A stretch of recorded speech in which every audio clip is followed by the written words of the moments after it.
Let's get started with the July 12th, 2018 meeting. Roll call, please. Chairman Berry. Here. Vice Chair LaTour. Commissioner Bynum. Here. Commissioner Cox. Commissioner Finney. Here. Commissioner Hamilton. Commissioner Haynes. Here. Commissioner Leahy. Here. Commissioner May. Here. Commissioner Stebbins. Commissioner Thomas. Here. You do have 7 present. You have a quorum. Thank you. Do I hear a motion for the minutes for the May 31st meeting? Mr. Chairman, I move for the approval of the minutes from the May 31st meeting. I second. Good. We have a motion. It's been seconded to approve the minutes of the May 31st, 2018 meeting. Those approve, raise your hand. Those who do not, minutes have been approved. Staff, would you like to do the presentation of the consent agenda, please? Yes, we have a card on item A. That's correct. Consent agenda consists of 2 items. First is item B. Staff recommends for placement on consent approval. Item B, file A 332, Canis Road, Deltic Potlatch annexation. A request to add some 180 acres plus or minus along the north side of Canis Road, west of Iron Horse Road, generally in the 19600 through 21200 block of Canis Road, to the City of Little Rock. Staff recommends approval of the annexation. Item 1, file Z 9336, Mercy Ministries, conditional use permit located at 1900 Nichols Road. Staff recommends approval of the conditional use permit, subject to compliance with the comments and conditions outlined in sections 4, 5, and 6 of the agenda staff report. That concludes the consent agenda.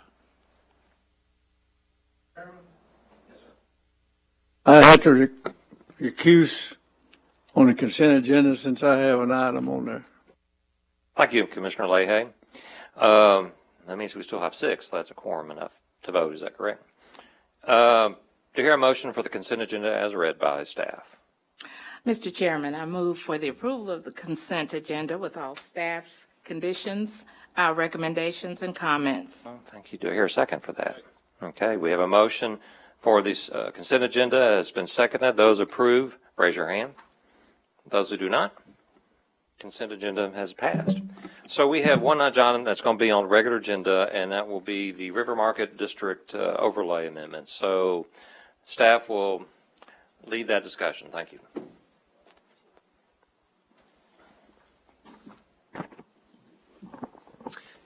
Good afternoon, members of the Planning Commission. My name is Brian Minyard. I'm with the Planning and Development Department. I'm the staff person for the River Market Design Review Committee. On a ever so often regular basis, we have a work item at the DRC to look at the ordinance and see if things need to be changed to reflect current market conditions. And so we started this process back in 2006 to look at a few things, and we keep track as staff, and projecting signs and sandwich board signs were a big ticket item about things that they thought could be different. And so we looked at that, and we also looked at the word prohibited in the ordinance.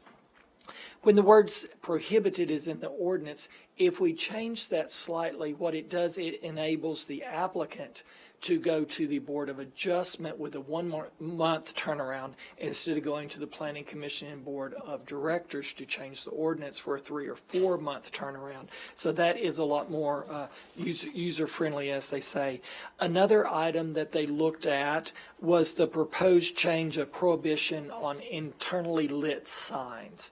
And what they've done, they've eased that a little bit so that when you see the signs that are in the shapes of letters or logos or special signs that are internally lit, the bulb is inside of it, they're saying that that is appropriate for the district now, where before they said it wasn't appropriate whatsoever. So that's easing it up just a little bit. The projecting signs, they looked at that and proposed 4 different changes, mounting them slightly higher on the building than they could before. The distance from the building increased a foot, and then the frequency of signs got a little bit larger. But then if you're sharing a sign with someone on the second floor, you'd have to have the same mounting bracket on the wall for the projecting sign. So you'd actually have like 2 signs on one mounting bracket. The sandwich board provisions was basically totally rewritten. adding a definition, adding the clarifying of the intent of why they think sandwich boards are important in that district. The fifth thing they did was to modify the language for the tree planting strip backfill to be engineered soil so that we don't have as much buckling and caving of the pavers that we have there now. We were ready to come to the Planning Commission 6 weeks ago, but then we added the item about the street trees, and so that's why we're here tonight instead of in the past.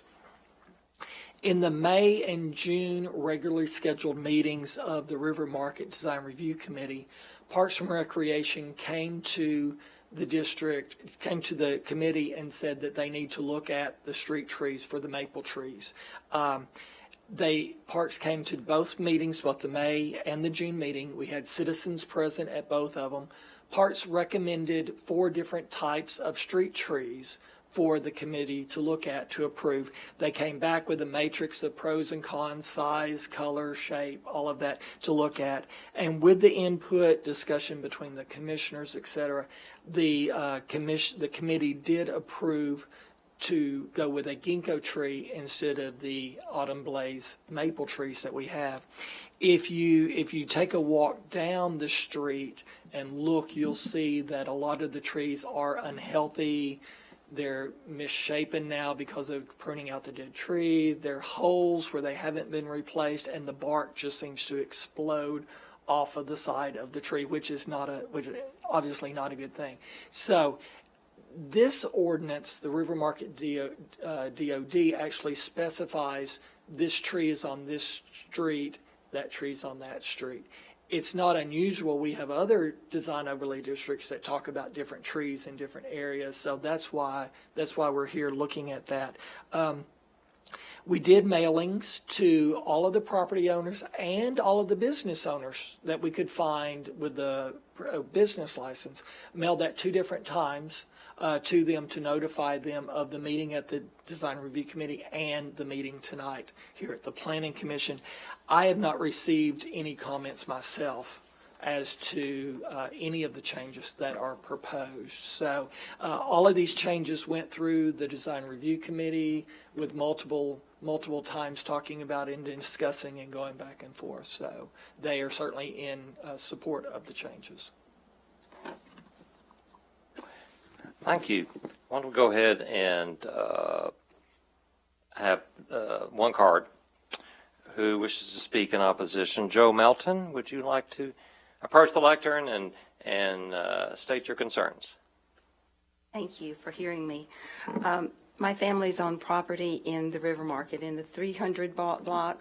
If you're familiar with where Nexus Coffee, Barn Mercantile, and Ernie Biggs are located, those have been in our family for years. So we go way back to being part of helping organize the design, the overlay district. And then I was on the committee to review it some years ago as well. I actually thought there'd be more people here and I wouldn't be here all by myself. I do know that at least I know of one letter that was sent to Mr. Berry. I'm here because it's going to cause quite a stir, I think, in the city when people see that we're removing nice full-grown trees. The block where our business is, the 300 block, the trees really look healthy. I don't know if you've had an opportunity to go look at them or not.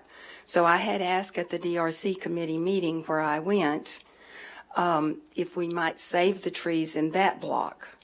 And because then there's a street in between, and then start replacing them in the other. I'm not one to go hug these trees if they're diseased.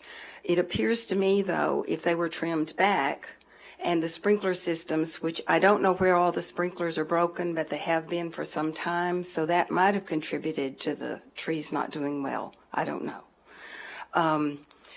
But since it will cause, you will all hear about it because a lot of people may have seen a little something in the paper as I did.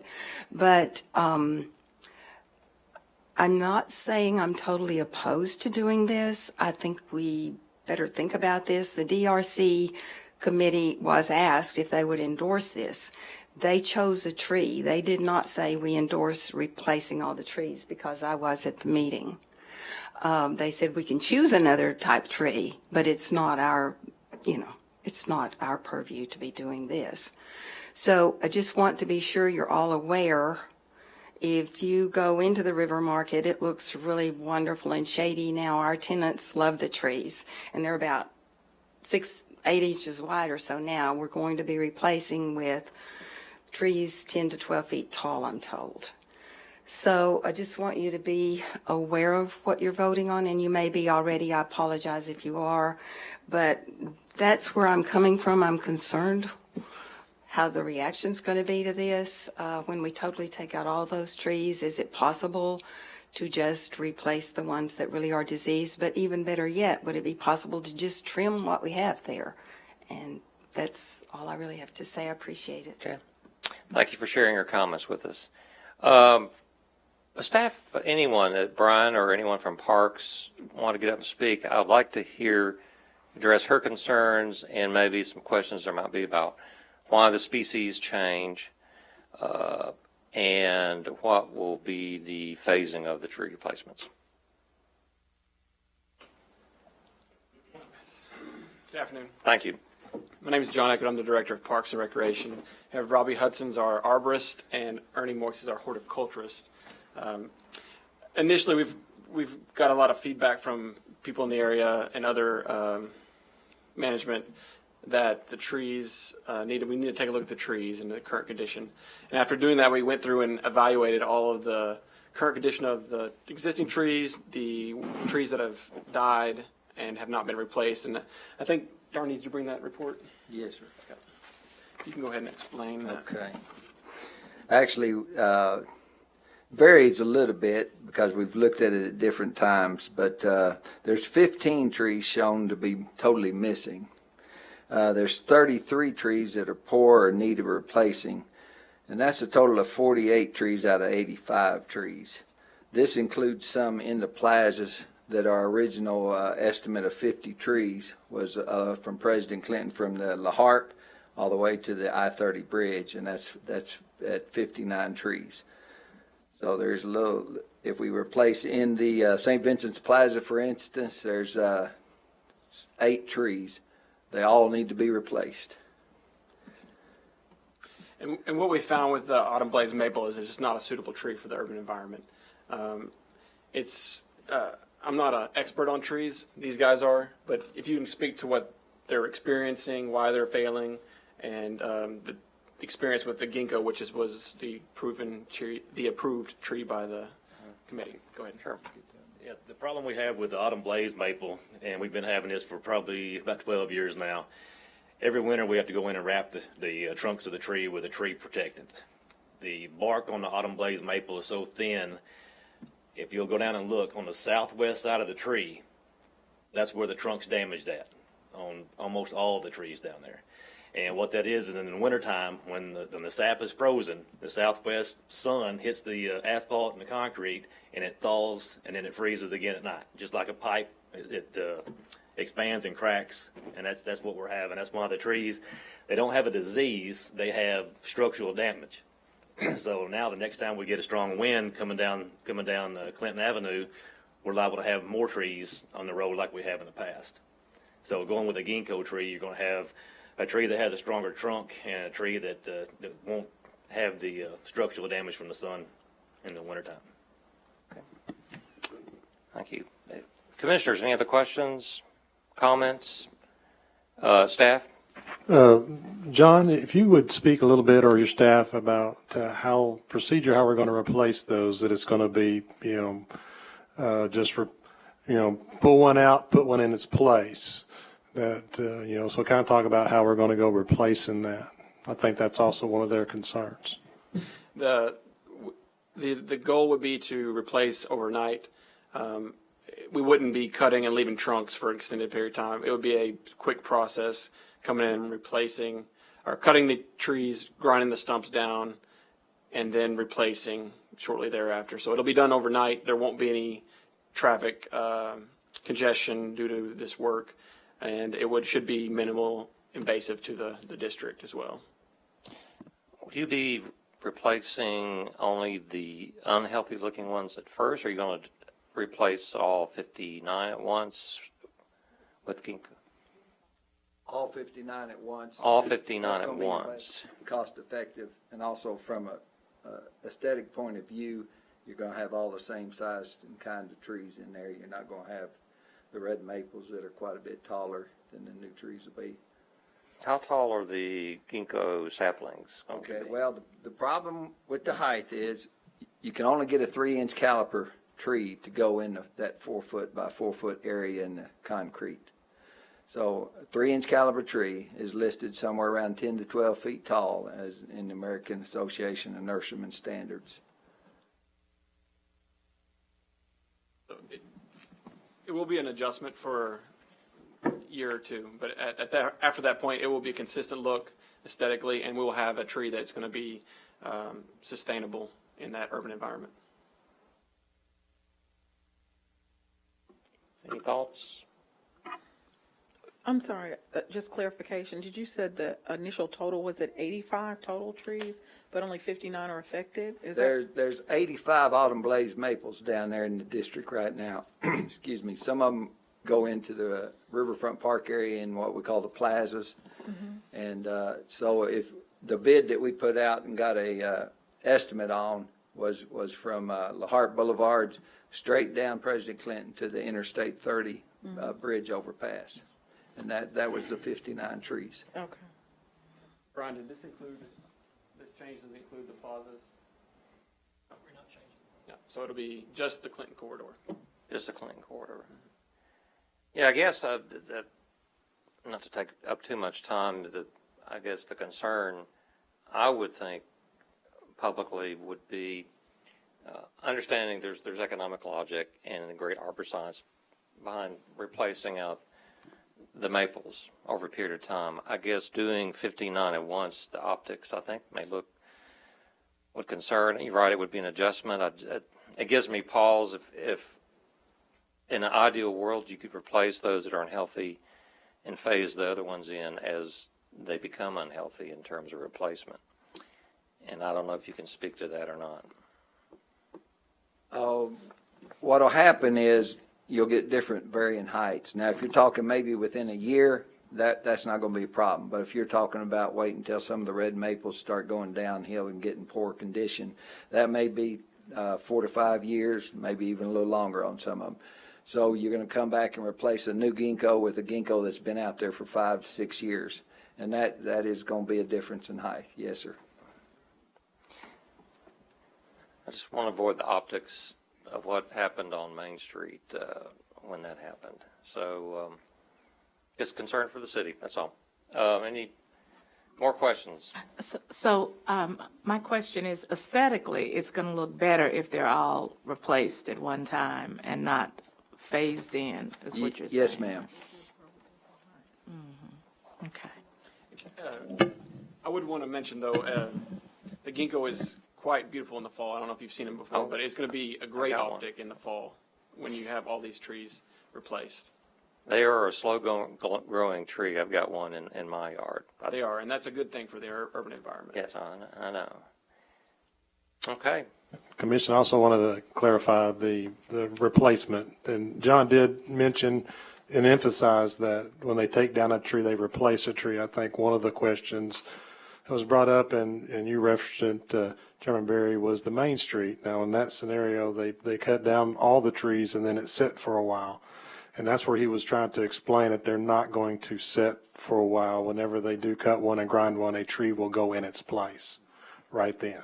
So it's different. It's not going to sit for weeks and wait for a replacement. Okay. Thank you, gentlemen.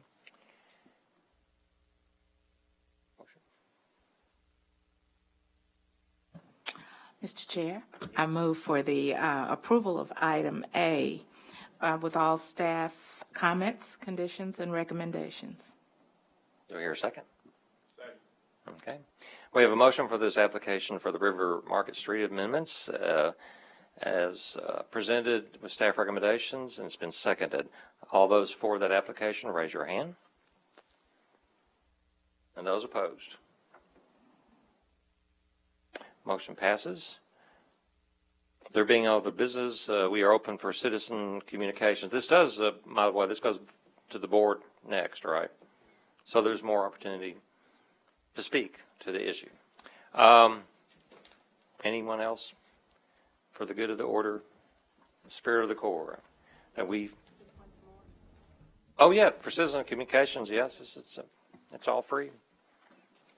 John is a friend, and I trust these gentlemen, but I did want to be sure you were aware of what, there probably will be repercussions from the public. So I want to be as positive as I can if this is what we're doing, but I wanted you to be aware there's going to be real concern when all those trees start coming down. Optics are everything. Optics are everything. So I hope we can all get on the same page. I don't plan to come before the city council, so but I did have a concern about the trees coming down, and our tenants do. Yes.